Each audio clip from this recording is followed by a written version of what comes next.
The morning air was still cold when Garrett pulled into the precinct parking lot, coffee in hand, his breath fogging in the dim light before sunrise. He'd been a K-9 officer for 9 years, and his mornings followed a rhythm so familiar he could almost walk through them asleep. Park, grab the gear, circle around to let Vance out of his compartment, run through the morning briefing, then hit the streets. But when he stepped out of his patrol car that Wednesday, something was different. Something was watching. At first, he thought it was a shadow, a trick of the early light against the fence line. But shadows didn't sit so still, and they didn't have small shoulders hunched forward like that, knees pulled up tight against a thin chest.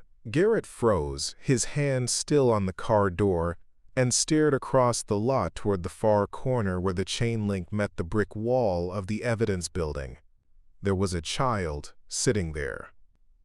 A little girl, maybe 6 or 7 years old, wearing a purple jacket 2 sizes too big, and sneakers that looked like they'd been worn through 3 seasons without replacement. She wasn't moving. She wasn't crying. She was just sitting, and she was staring directly at Vance. Garrett's pulse kicked up, not from fear, but from the sudden wrongness of it all. Kids didn't just appear at police stations before dawn. Not alone. Not silent. Not like this. He glanced around the lot, scanning for a parent, a guardian, anyone who might explain why a little girl was sitting on cold pavement at 5:45 in the morning. The lot was empty except for 2 other patrol cars and a maintenance van near the back entrance. No one else had noticed her yet. Vance, however, had noticed everything. The German Shepherd was already standing at attention inside his compartment, ears forward, eyes locked on the girl with that intense focus Garrett had learned to trust more than his own instincts. Vance wasn't barking, he wasn't growling, but his body was rigid, every muscle coiled, and his nose was working the air even through the narrow ventilation gaps. Garrett opened the compartment slowly, keeping his movements calm and deliberate, and Vance leaped down onto the pavement without hesitation. The dog didn't pull toward the usual morning routine. He pulled directly toward the girl. "Easy," Garrett murmured, though he wasn't sure if he was talking to Vance or to himself. He let the leash out and followed as Vance moved across the lot in a smooth, purposeful trot. The girl didn't flinch. She didn't stand or back away. She just watched the dog approach with wide, unblinking eyes that seemed far too old for her small face. When Vance reached her, he stopped exactly 3 feet away and sat. His tail didn't wag. He simply sat and stared at her, waiting, as if he understood something Garrett couldn't yet see. Garrett crouched down a few steps behind Vance, making himself smaller, less threatening. "Hey there," he said softly, keeping his voice gentle and even. "I'm Officer Garrett. This is Vance. Are you okay? Are you lost?" The girl didn't answer. She didn't even look at him. Her eyes stayed fixed on the dog. And after a long, breathless moment, she slowly reached one small hand forward. Vance leaned in just enough to let her fingertips brush the top of his head. The contact lasted only a second before she pulled her hand back and tucked it under her arm again. But Garrett saw the tiniest flicker of something in her expression. Relief, maybe. Or recognition. "What's your name?" Garrett tried again, still crouched, still calm. Nothing. The girl's lips pressed together in a thin line, and she turned her face slightly away, her gaze dropping to the pavement. Garrett exchanged a glance with Vance, and the dog's ears swiveled back toward him as if to say, "She's not going to talk. Not to you. Not yet." Garrett exhaled slowly and stood, pulling his radio from his belt. "Dispatch. This is Unit 12. I've got a juvenile at the station, female, approximately 6 to 8 years old, unaccompanied and non-responsive. Requesting supervisor and social services contact." The radio crackled back with confirmation, and within minutes the lot was no longer quiet. Sergeant Brennan arrived first, a woman in her 50s with sharp eyes and a no-nonsense stride, followed shortly by Officer Marin from Family Services. They approached carefully, speaking in low, soothing tones, asking the same questions Garrett had already tried. The girl said nothing. She didn't cry. She didn't move. She just sat there beside the fence, her eyes drifting back to Vance every few seconds as if checking to make sure he was still there. And Vance, for his part, refused to leave her side. When Marin tried to step closer, Vance shifted his body slightly, not aggressive, but firmly blocking the path. Garrett had seen that stance before. It was the same protective positioning Vance used during crowd control, or when guarding a vulnerable witness. "She won't talk," Marin said quietly, stepping back and folding her arms. "No ID, no signs of immediate injury that I can see, but she's clearly scared. We'll need to take her inside, run her through the system, try to locate a parent or guardian." Garrett nodded, but his attention stayed on the girl. There was something about the way she held herself, the way her shoulders curled inward, the way her fingers gripped the fabric of her jacket. It wasn't just fear, it was exhaustion, the kind that came from carrying something too heavy for too long. "Let me try," Garrett said. He knelt again, this time sitting fully on the pavement beside Vance, so he was at the girl's level. "You don't have to say anything right now," he told her, his voice barely above a whisper. "But if you want to sit with Vance for a little while, that's okay. He's a good listener. He won't make you do anything you don't want to do." The girl's eyes flicked toward him for the first time, just a quick glance, but it was enough. There was recognition there, not of him, but of the offer. Of safety, maybe, of choice. They waited. Minutes stretched out in the cold morning air, the sky beginning to lighten at the edges, and eventually Sergeant Brennan made the call to move everyone inside. But when Marin reached down to guide the girl up, Vance stood and moved between them again, his body a solid wall of fur and muscle. The girl stood on her own then, slowly, her legs shaky, and she followed Vance when Garrett gave the leash a gentle tug. She stayed 3 feet behind the dog the entire walk into the building, her eyes never leaving his tail. It wasn't until they were inside the precinct lobby, the warmth finally reaching her small frame, that Garrett noticed something else. The girl's sneakers left faint wet prints on the tile floor, not from rain, but from dew. She'd been sitting outside long enough for the morning moisture to soak through her shoes, which meant she hadn't just appeared minutes before Garrett arrived. She'd been there for a while, waiting, watching, choosing that exact spot beside the fence where she could see the K9 units arrive, where she could see Vance. Garrett's stomach tightened as the realization settled in. This wasn't random. This wasn't a lost child wandering into the wrong place. This was deliberate. This little girl had come here on purpose, and she'd come for the dog.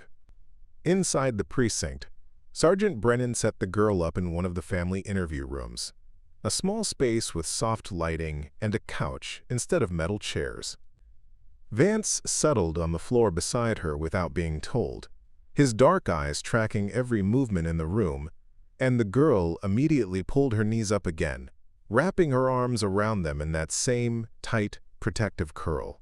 Garrett stood by the door while Marin tried again with gentle questions: name, address, parents, school, but the silence held. The girl's gaze never left Vance, and after 10 minutes of careful coaxing that went nowhere, Marin stepped out into the hallway with Garrett and Brennan. "We'll run her photo through missing persons," Marin said quietly, frustration edging into her voice. "Check recent reports, Amber Alerts, anything in the system. But without a name or any identifying information, this could take hours, maybe longer." Brennan nodded, her arms crossed. "And if she's not reported missing?" Marin hesitated. "Then we're looking at protective custody until we can figure out where she came from. But I don't like moving her until we know more.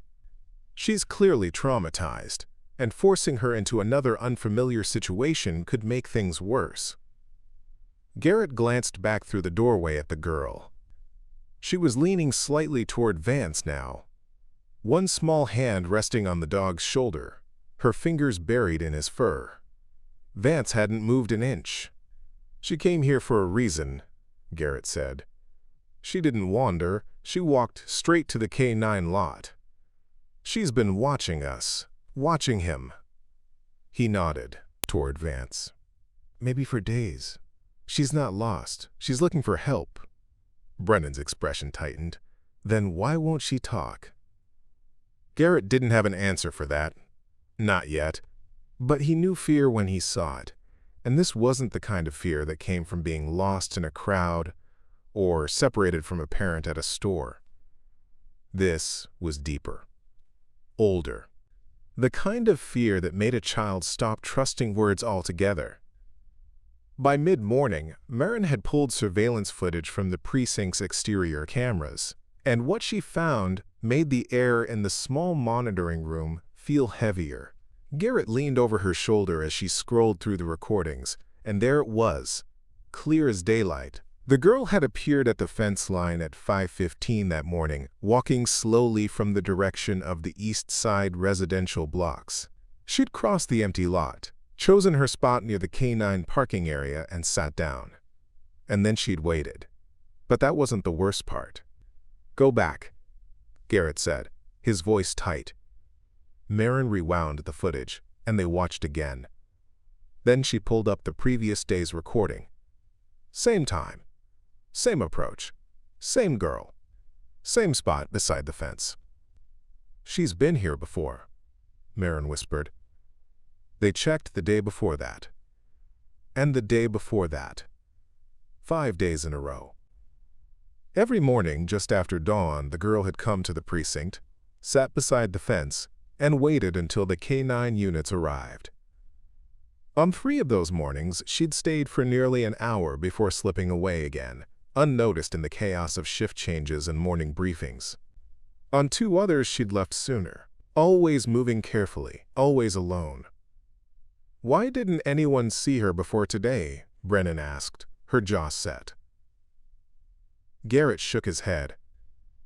She stayed out of the way, picked a spot with no foot traffic. And she left before the lot got busy. She knew exactly where to sit, so she'd be close to Vance, but not in anyone's path. Marin paused the footage on a frame showing the girl's face, partially lit by the street lamp near the fence. Even in the grainy image, the exhaustion was visible. She's not running away, Marin said slowly.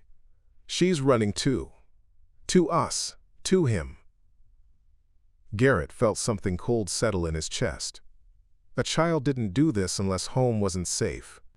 Unless nowhere else felt safer than a parking lot at dawn beside a police dog she'd never even met. We need to find out where she's coming from, he said. Brennan nodded. Trace her route backward. See if we can figure out which direction she's walking from, and narrow down the residential area. Marin, get that photo out to patrol units in the east blocks. Someone has to know this kid. By early afternoon, they had a lead. A patrol officer named Devlin radioed in that he recognized the girl from his route. She lived in the Maple Grove apartment complex about 6 blocks east of the precinct. 3rd floor, Unit 12. He'd seen her a few times on the stairwell, usually early morning or late evening, always alone. Devlin didn't know her name, but he remembered the purple jacket. Garrett didn't waste time. He checked back in on the girl, still curled on the couch with Vance pressed against her side, and then he grabbed his keys. I'm going to the address, he told Brennan. I'll take Vance. If she came from there, maybe bringing him along will help her feel safer when we try to reconnect her. The Maple Grove complex was older, the kind of building where the paint peeled near the window frames, and the parking lot had more potholes than pavement. Garrett parked near the main entrance, and Vance hopped out beside him, ears forward, already scanning. They climbed the stairs to the 3rd floor, and Garrett found Unit 12 at the far end of the hallway. The door was painted a faded blue, and a small wreath hung on the front, cheerful and out of place. He knocked, waited, knocked again. Finally, the door opened, and a woman appeared. She was in her early 30s, thin, with dark circles under her eyes and hair pulled back in a messy ponytail. She looked tired, No, past tired. She looked worn down. "Can I help you?" she asked, her voice flat, weary. Garrett kept his tone calm and professional. "I'm Officer Garrett with the K-9 unit. We have a young girl at the precinct who we believe may live here. She's unharmed, but she hasn't spoken, and we're trying to locate her family." The woman's face went pale. "Eden," she whispered. "Her name is Eden. Oh my God. I thought she was still asleep. I checked on her this morning and—" She trailed off, one hand rising to cover her mouth. Garrett watched her carefully. The reaction seemed genuine, but something about the way her eyes darted past him into the hallway, the way her shoulders tensed. Something wasn't right. "Can I come in for a moment?" he asked. "I'd like to ask you a few questions, and then we can arrange to bring Eden home." The woman hesitated, just a fraction of a second too long, before nodding and stepping aside. "Of course. I'm Simone Calloway. Eden's my daughter." Garrett stepped inside, and Vance moved with him, his nose already working the air. The apartment was small and cluttered, but not dirty. A child's drawings were taped to the refrigerator. A basket of laundry sat unfolded on the couch. Everything looked normal, except for the tension that hung in the air like static before a storm. Simone folded her arms across her chest, her gaze flicking nervously toward a closed door at the end of the short hallway. "She's been having nightmares," she said quickly, as if needing to fill the silence. "She hasn't been sleeping well. Sometimes she wanders." "I didn't think she'd leave the building." Garrett nodded slowly. "Has she done this before? Left early in the morning without telling you?" Simone shook her head. "No, never. I don't know why she'd— she's shy. She doesn't like strangers. She wouldn't just go to a police station." But she did, Garrett thought. 5 mornings in a row. And Vance knew it too. The dog had moved closer to that closed door, his body stiff, his ears pinned back slightly, not in aggression, but in alert, in warning. Garrett's instincts flared. "Is anyone else home?" he asked, keeping his voice even. Simone's eyes widened just a little. "No, just me. Why?" Vance growled, low, quiet, but unmistakable. And in that moment, Garrett knew. Whatever Eden had been running from, whatever had driven her to sit outside in the cold every morning, waiting for help she couldn't ask for, it was here. It was behind that door. Garrett's hand moved instinctively toward his radio, but he stopped himself. Something told him that calling it in right now, with Simone already on edge and Vance locked onto that door, could make whatever was behind it worse. He needed to see first. He needed to understand what Eden had been running from before he brought the full weight of the department crashing down on this fragile situation. "Mrs. Calloway," he said carefully, his voice still calm but carrying an edge of authority now. "I need you to open that door for me." Simone's face drained of what little color it had left. That's just the bedroom. Eden's room, there's nothing." She trailed off, her hands twisting together in front of her chest. "There's nothing in there." But Vance disagreed. The dog had moved another step closer, his nose inches from the doorframe, his body coiled tight. He wasn't barking, but the low rumble in his chest was continuous now, a warning Garrett had learned never to ignore. "Please," Garrett said, his tone firm but not unkind. "Open the door." Simone hesitated, her breath coming faster, her eyes darting between Garrett and the hallway and the door as if calculating some invisible equation. Finally, she took a shaky step forward and reached for the handle. Her hand was trembling. She turned the knob and pushed the door open just a few inches, then stepped back quickly, as if afraid of what might come out. Garrett moved forward, Vance at his side, and pushed the door the rest of the way open. The room was small and dim, the curtains drawn tight against the afternoon light. A narrow bed sat against one wall, covered in a faded quilt. A small desk with crayons scattered across it. A stuffed animal lying on the floor. Everything a child's room should have. Except the child. Except the feeling of safety. The air in the room was stale, heavy, and something about it made Garrett's chest tighten. Vance moved inside without hesitation, his nose sweeping low across the floor, and then he stopped beside the bed. He sat and stared at the closet door. Garrett's pulse kicked up. "Is there anyone in the closet?" he asked, his voice sharper now. Simone shook her head frantically. No, I told you there's no one here. It's just Eden's things. Her clothes, that's all."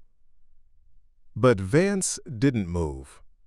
And Garrett trusted Vance more than he trusted the fear in Simone's voice. He crossed the room in 3 steps, his hand resting on his belt near his weapon, and pulled the closet door open in one smooth motion. Empty. Just clothes on hangers, a few shoeboxes stacked on the floor, and a backpack shoved into the corner. Garrett exhaled, but Vance didn't relax. The dog was still staring. Still focused. And then Garrett saw what Vance had already smelled. The baseboard near the back of the closet was loose, pulled away from the wall just enough to leave a gap, and inside that gap, something was hidden. Garrett crouched down, pulling a glove from his belt, and carefully pried the baseboard further away. Behind it, wedged into the narrow space between the wall studs, was a small plastic bag. He pulled it out slowly, his stomach sinking as he saw what was inside. Pills.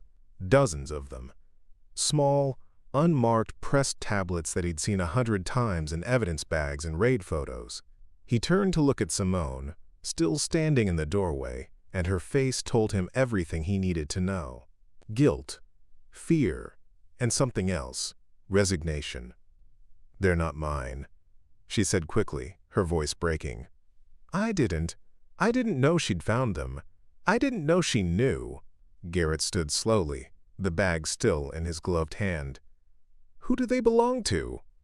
Simone's hands rose to cover her face, and for a moment Garrett thought she might collapse.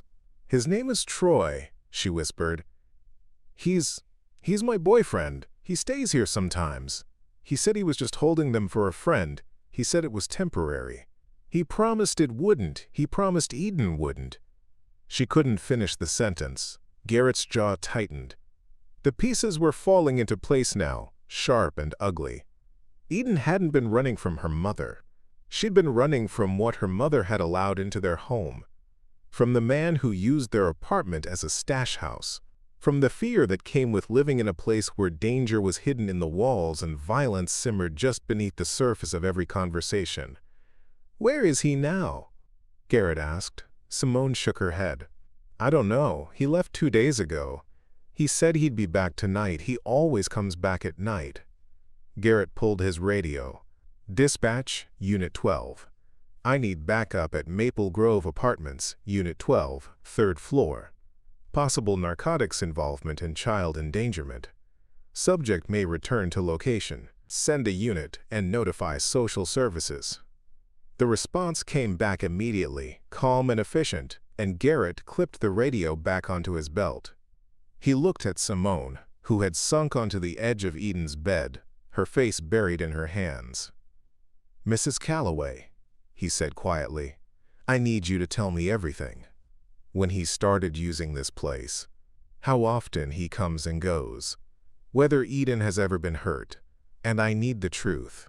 Simone's shoulders shook, and when she finally looked up, her eyes were red and wet. "She hasn't been hurt," she said, her voice barely audible. Not physically, but she's scared.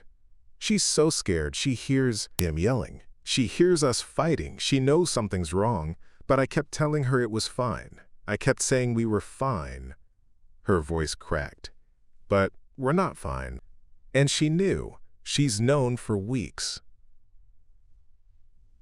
Garrett felt a familiar anger rising in his chest, the kind that came when he saw a child caught in the crossfire of adult mistakes. But he kept his voice steady. "Why didn't you ask for help?" Simone's laugh was bitter and hollow. "Because I was afraid.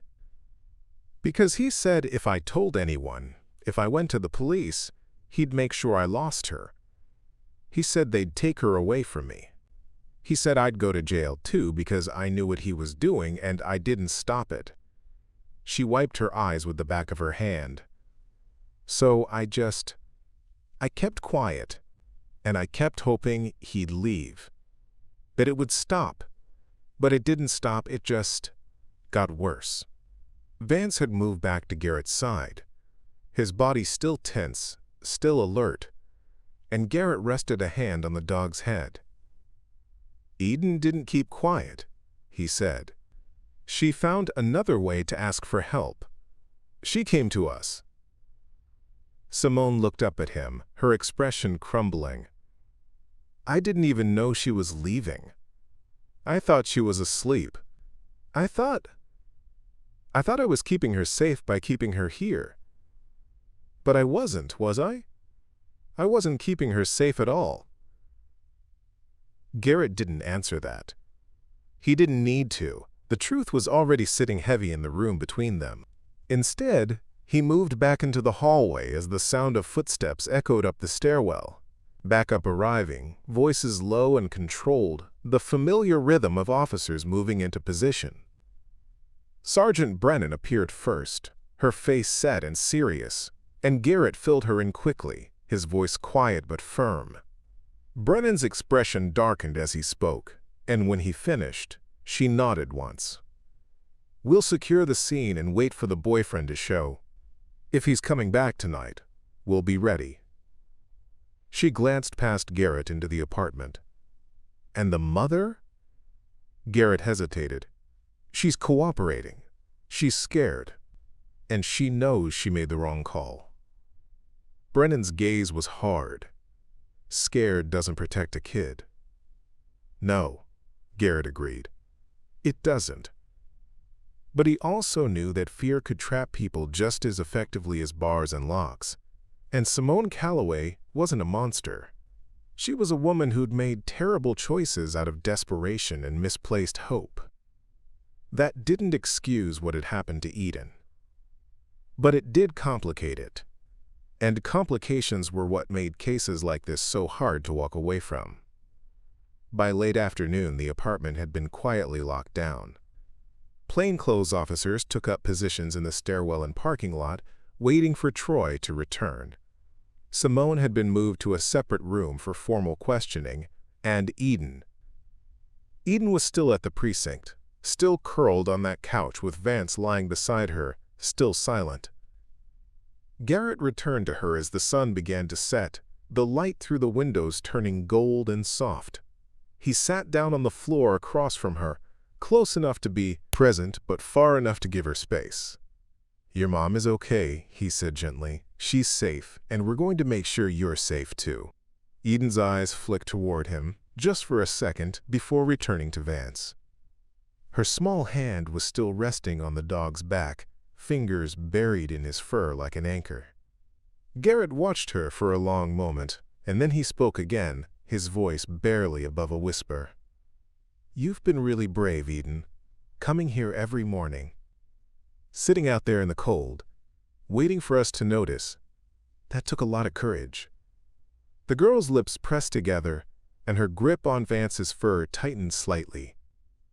Garrett could see her throat working, like she wanted to say something but couldn't quite make the words come. So he waited. And Vance, steady and patient as always, simply stayed. The call came just after midnight. Garrett was still at the precinct, sitting in the break room with a cold cup of coffee he'd forgotten to drink, when his radio crackled to life with a voice he didn't recognize at first. Panicked, young, breaking apart. "Someone help, please. I need help." Then he heard the breathing. Fast and shallow. the sound of small feet running on pavement. And he knew. He was moving before his brain fully caught up, grabbing his keys, shouting for Vance, his heart slamming against his ribs as he hit the back exit at a full sprint. The dog was beside him in seconds, both of them racing toward the parking lot, and that's when he saw her. Eden was stumbling across the pavement toward the building, her purple jacket hanging off one shoulder, her face streaked with tears and dirt. But it was her arm that made Garrett's stomach drop. Her left forearm was wrapped in what looked like a kitchen towel, already soaked through with bright red blood, and she was clutching it against her chest as she ran. She wasn't making a sound now, no crying, no screaming, just that same terrible silence she'd carried all week. But her eyes were wild with fear. "Eden!" Garrett shouted, closing the distance between them in seconds. He dropped to his knees in front of her, his hands hovering near her shoulders but not touching, not yet. "Eden, I've got you. You're safe. I've got you." Vance was already moving, circling around behind the girl and pressing his body against her legs, creating a wall of warmth and solid presence that she immediately leaned into. She swayed on her feet, her breath coming in short, desperate gasps, and Garrett could see her pupils were dilated, her skin too pale in the harsh glow of the parking lot lights. "What happened?" he asked, his voice steady despite the adrenaline roaring through his system. "Eden, who hurt you?" She opened her mouth, tried to form words, but nothing came out except a choked sob. Her knees buckled, and Garrett caught her before she hit the ground, lifting her carefully into his arms. She was so light, too light, and the towel around her arm was dripping now, leaving dark spots on the pavement. "Dispatch, I need an ambulance at the precinct immediately," Garrett barked into his shoulder mic. "Juvenile victim, age 7. Lacerations to the left forearm. Possible shock. Also notify all units to respond to Maple Grove Apartments, Unit 12. Suspect may still be on scene." The precinct doors burst open behind him, and Officer Marin appeared with Sergeant Brennan right behind her. They moved with practiced efficiency, Marin taking Eden from Garrett's arms and carrying her inside toward the medical response area, while Brennan grabbed her radio and started coordinating the response. Garrett didn't follow them inside. Not yet, because Vance wasn't moving toward the building. The dog was standing rigid in the middle of the parking lot, staring back in the direction Eden had come from, his ears pinned flat and his lips curled back in a snarl Garrett had only seen a handful of times in 9 years. It was the snarl that meant danger. Close danger. Immediate danger. "Vance, with me," Garrett said, his hand dropping to his weapon as he turned to follow the dog's line of sight. And then he saw the second figure. A man was walking, no, jogging, across the far edge of the lot, moving fast but trying not to look like he was running. He was wearing dark clothes and a baseball cap pulled low, and he had a duffel bag slung over one shoulder that looked heavy and bulky. He wasn't heading toward the precinct. He was heading toward the side street that led back toward the residential blocks. Toward Maple Grove. Garrett's blood went cold. Troy. It had to be. And if Eden had run here bleeding, if she'd made it 6 blocks on foot with an injury like that, then something had gone very, very wrong at that apartment. All units.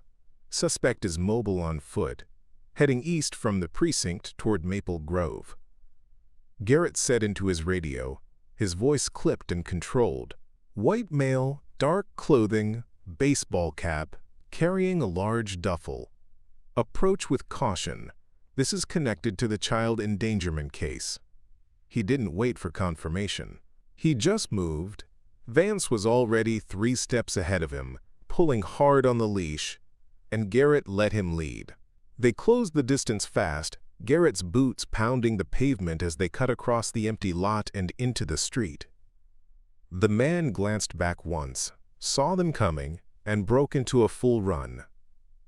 Big mistake. Vance hit his stride immediately, his powerful legs eating up the ground in smooth, relentless strides, And Garrett knew there was no way the man was going to outrun a German Shepherd in peak condition. "Stop! Police!" Garrett shouted, but the man didn't stop. He veered left into an alley between two apartment buildings, the duffel bouncing against his back, and Garrett followed without hesitation.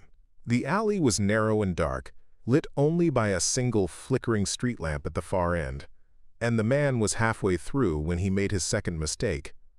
He looked back again, and when he did, he stumbled over a piece of broken curb and went down hard, the duffel flying off his shoulder and skidding across the pavement. Garrett heard the metallic clatter of something heavy inside it, and his gut told him exactly what it was. Vance reached the man before Garrett did, planting himself between the suspect and the duffel, teeth bared, every muscle in his body coiled and ready. "Don't move," Garrett ordered, his weapon drawn now, his voice hard as iron.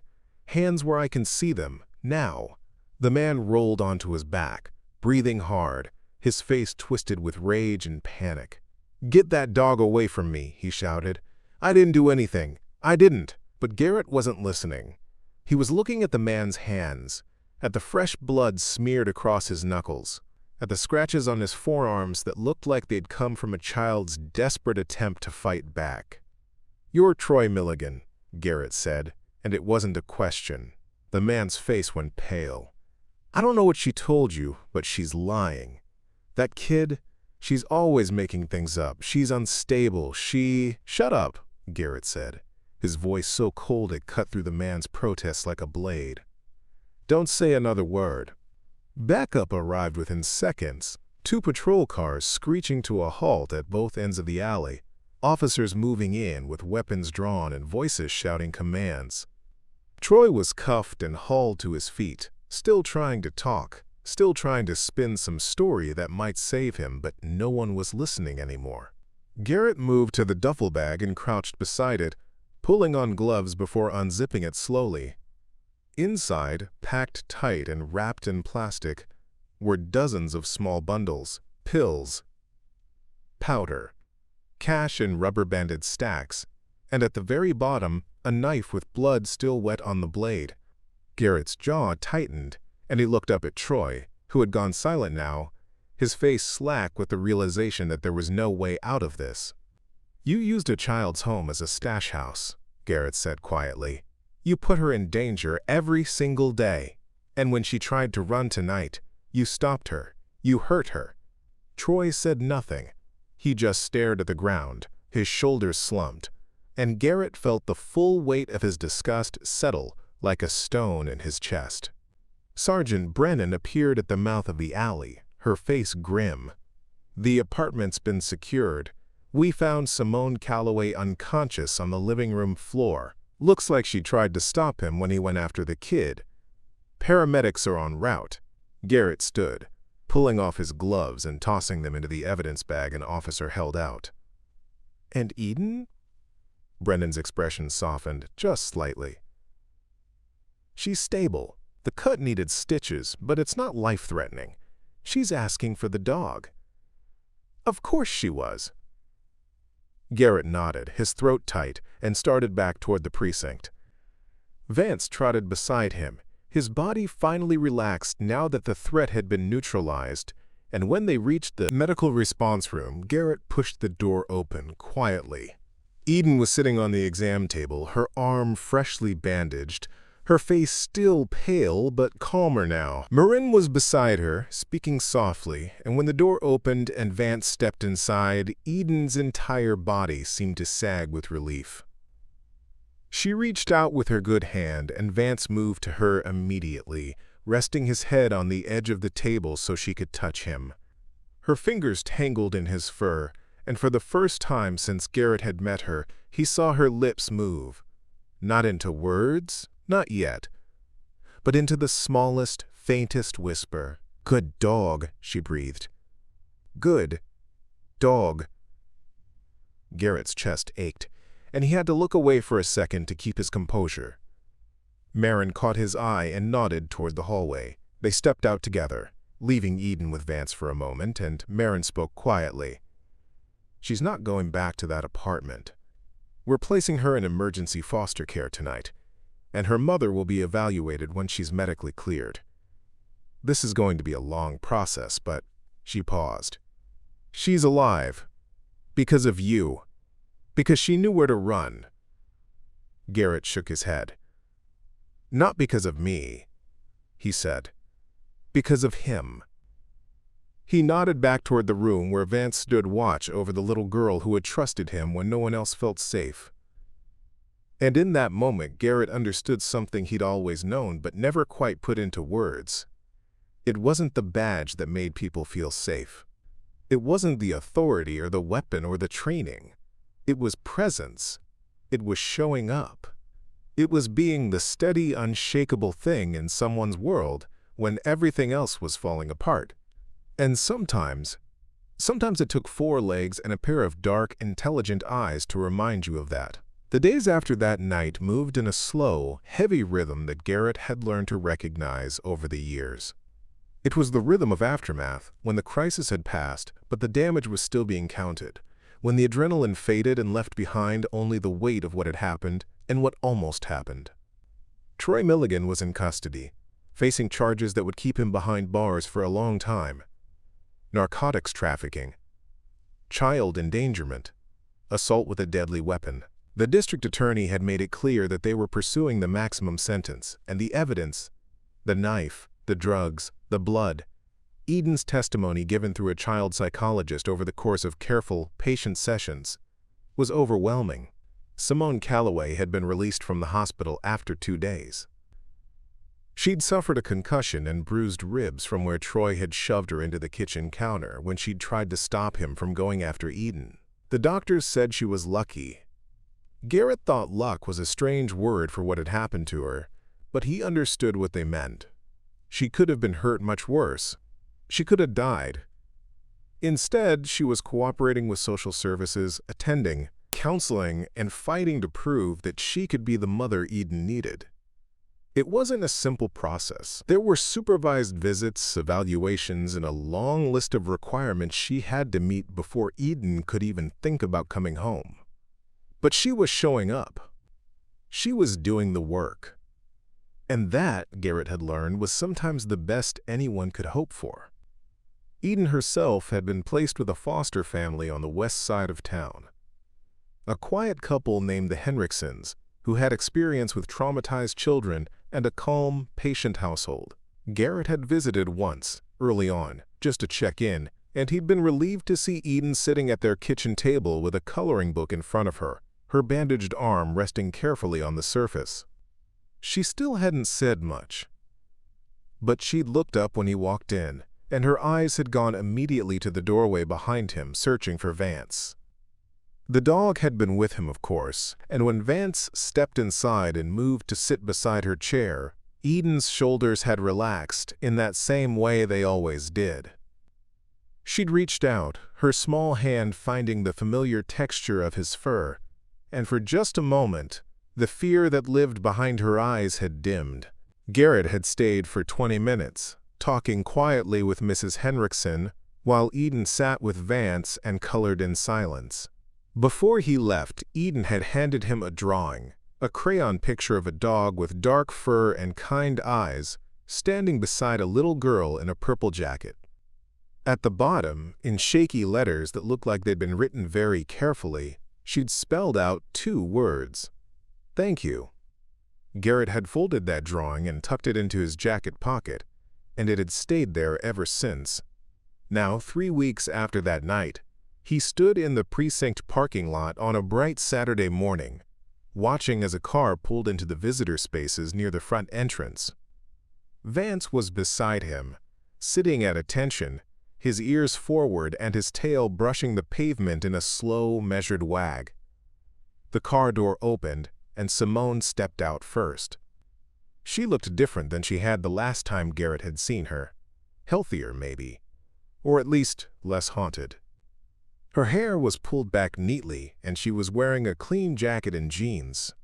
She moved around to the passenger side and opened the back door, and Eden climbed out slowly, her eyes scanning the parking lot until they found what she was looking for. Vance. The moment she saw him, her entire face changed. The tension that always seemed to live in her small frame eased, and she took a step forward, then another, and then she was walking quickly across the pavement toward them, her mother following a few steps behind.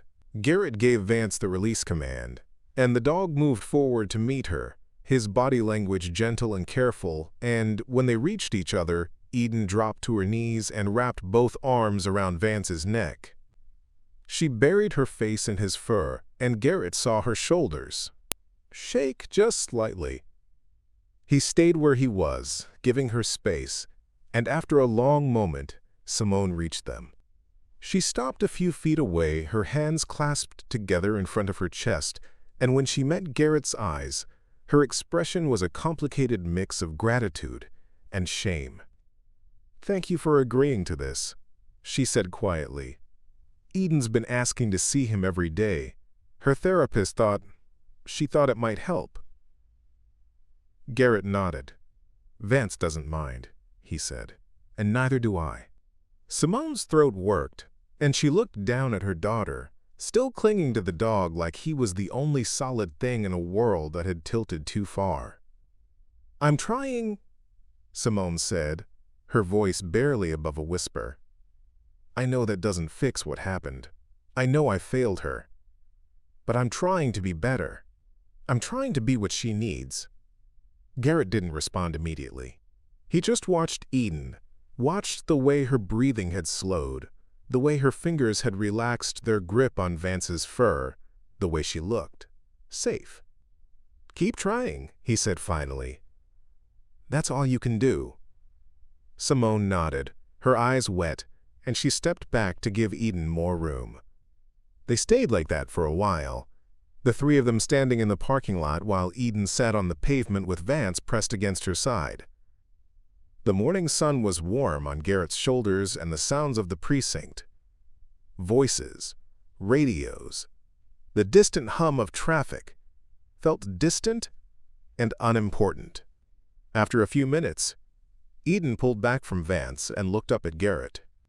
Her eyes were still shadowed, still carrying the weight of everything she'd been through, but there was something else there now too, something small and fragile but real. Hope. She took a breath, and then, for the first time since Garrett had met her, she spoke. "He saved me," she said, her voice so quiet he almost didn't hear it. "When I was scared, he was there, every time." Garrett's chest tightened and he crouched down so he was at her level. "He's good at that," he said gently. "Being there when people need him." Eden nodded, her hand still resting on Vance's back.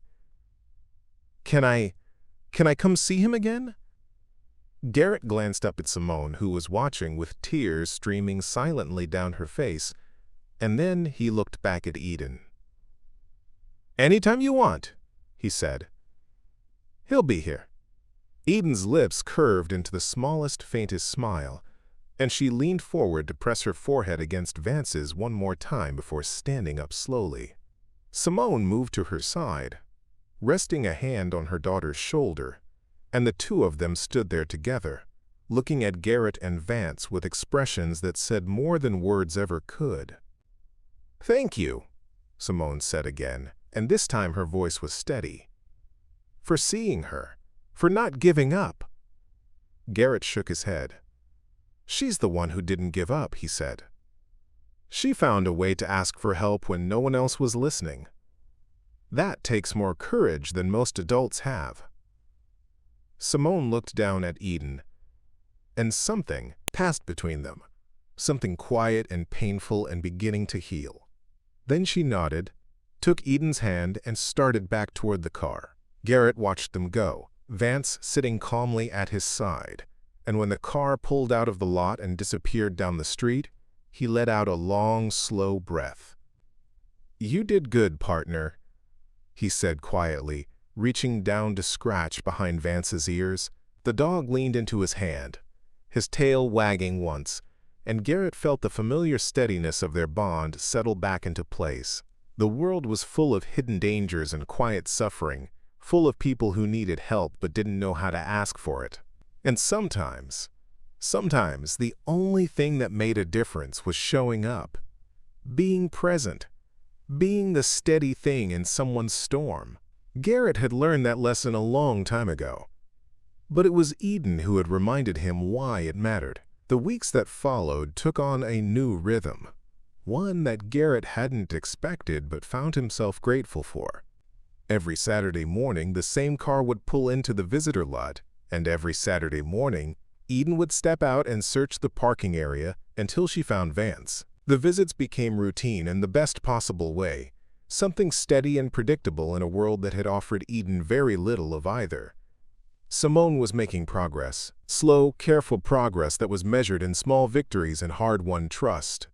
She'd completed her mandated counseling sessions, passed her drug screenings, and attended every supervised visit with Eden without fail. The social worker assigned to their case, a woman named Patricia, who Garrett had worked with before, had told him quietly that Simone was one of the few parents she'd seen who genuinely seemed to understand the weight of what she'd allowed to happen. That didn't erase the past, but it was a start.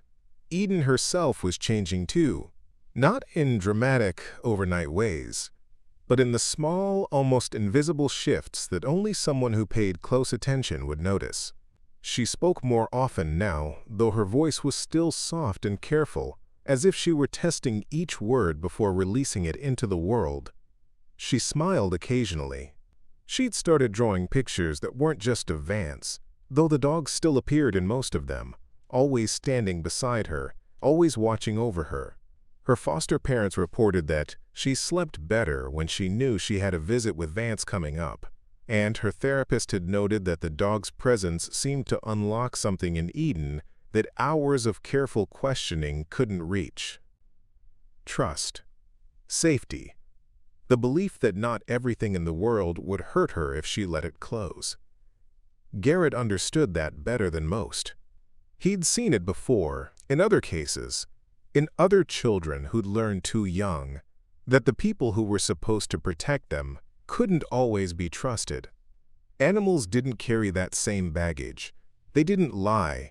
They didn't make promises they couldn't keep. They were just there. Steady and present and honest in a way that humans often struggled to be. Vance had become Eden's anchor, and Garrett had made peace with the fact that these Saturday visits were now as much a part of his routine as shift briefings and training exercises. He didn't mind. In fact, he looked forward to them. There was something grounding about watching Eden sit beside Vance in the grass near the canine training yard, her small hand resting on his shoulder while she talked to him in that quiet, halting voice. She told him about school, about the foster family's cat who ignored her, about a book she was reading. Vance listened with the same patient attention he gave to every command, every call, every moment that required him to be more than just a dog. And in those moments, Garrett was reminded why he'd chosen this work in the first place. It wasn't just about catching suspects or stopping threats. It was about this. The aftermath. The healing. The quiet, unglamorous work of helping someone feel safe enough to start putting the pieces of their life back together. One Saturday in late autumn, nearly 2 months after that first visit, Simone arrived with Eden and a small bakery box tucked under her arm. She looked nervous as she approached, her gaze flicking between Garrett and the box as if she weren't sure whether what she was about to do was appropriate. Eden was already moving toward Vance, her face lighting up the way it always did when she saw him, and the dog rose from his sit to greet her, his tail wagging in that steady, measured rhythm that meant contentment.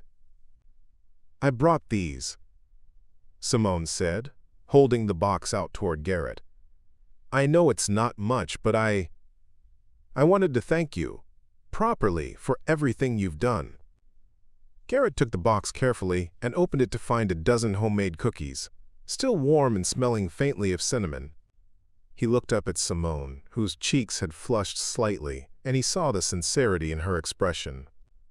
The effort it had taken for her to do this small thing, knowing that nothing she could offer would ever balance the scales of what had happened. "You didn't have to do this," Garrett said gently. Simone shook her head. "I did, because I need you to know that I see what you did for her, for us, and I know I can't ever make up for what I let happen. But I'm trying, and I wanted you to know that." Garrett held her gaze for a moment, and then he nodded. "I know you are," he said, "and she knows it too." Simone's eyes filled, and she turned away quickly, wiping at her face with the back of her hand. She walked over to where Eden was sitting with Vance, and she lowered herself carefully onto the grass beside her daughter.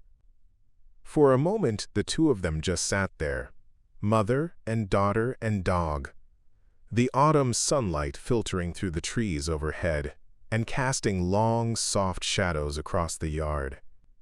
Garrett stayed where he was, giving them space, and he watched as Eden leaned slightly against her mother's side. It was a small gesture, tentative and fragile, but it was there. And Simone's hand rose slowly to rest on Eden's back, her touch light and careful, as if she were afraid of breaking something precious. They stayed like that for a long time, and Garrett felt something in his chest ease just slightly.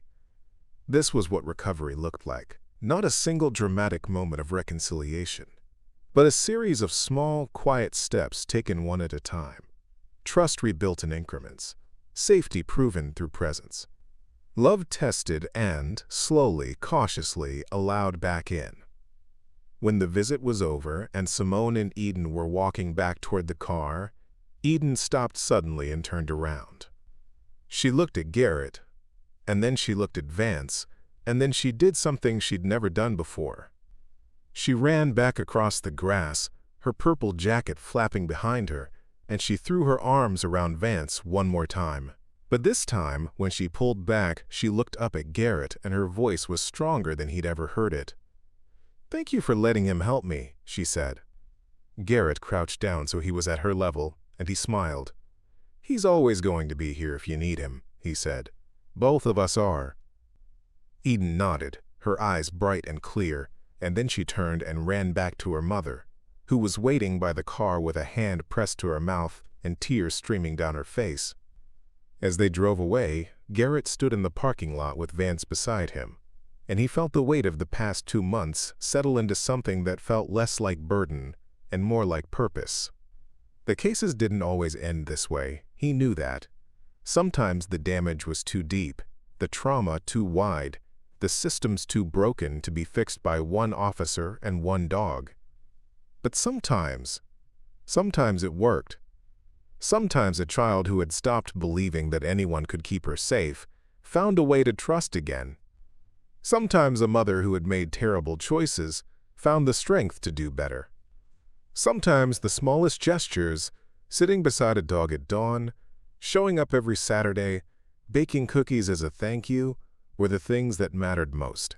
Garrett looked down at Vance, who was watching him with those dark, intelligent eyes, and he reached down to rest a hand on the dog's head. "You know what you did for her, don't you?" he said quietly. Vance's tail wagged once, slow and deliberate, and Garrett felt the familiar warmth of their partnership settle back into place.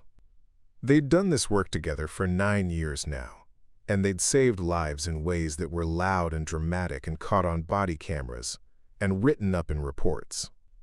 But this quiet, patient work of helping a frightened child feel safe enough to speak, to trust, to hope, this was the work that would stay with Garrett long after the adrenaline-fueled moments had faded. Because Eden had reminded him of something he sometimes forgot in the chaos of calls and cases and endless shifts.